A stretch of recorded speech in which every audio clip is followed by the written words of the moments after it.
शपथविधीपूर्वी महायुतीमध्ये चर्चांना आता वेग आलेला आहे।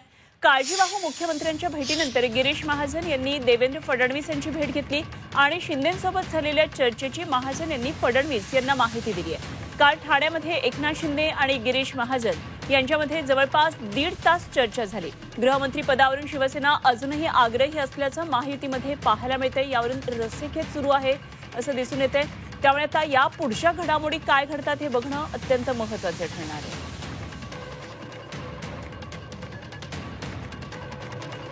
आणि या संदर्भात आणखी सविस्तर माहिती जाणून घेऊया। आमचे प्रतिनिधी ओम देशमुख सध्या आपल्या बरोबर जोडले गेलेत। ओम, सगळ्यात महत्त्वाची घडामोड सध्या घडतीये ती म्हणजे काय नेमकं महायुतीमध्ये चालू आहे या संदर्भात बऱ्याच चर्चा सुरू आहे। काल महाजनांनी शिंदेंची भेट घेतली, त्यानंतर फडणवीसांची भेट घेतली।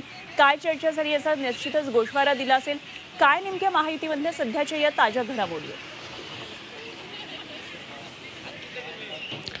अनुपम, मुख्यमंत्रीपद भाजपकडे जाणार हे स्पष्ट झाल्यानंतर गृहमंत्री पद असेल किंवा नगरविकास मंत्रीपद असेल, या पदांवरून या खात्यांवरून महायुतीमध्ये विशेषत्वानं भाजप आणि शिवसेनेमध्ये रस्सीखेच आहे। गृहमंत्रीपद आपल्याकडे राहावं, उपमुख्यमंत्र्यांना गृहमंत्रीपद मागच्या सरकारमध्ये दिलं होतं, हा संदर्भ देत शिवसेनेकडनं गृहमंत्रीपदावरती क्लेम केला जातो। मात्र भाजप काही केलं गृहमंत्रीपद सोडत नाहीये।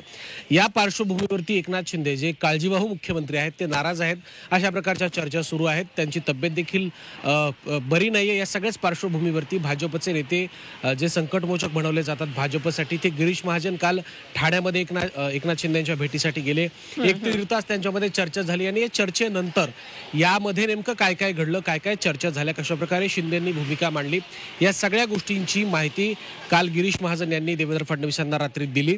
यामध्ये नेमकं काय काय घडू शकतं, काय काय शक्यता आहेत, या सगळ्या संदर्भात जी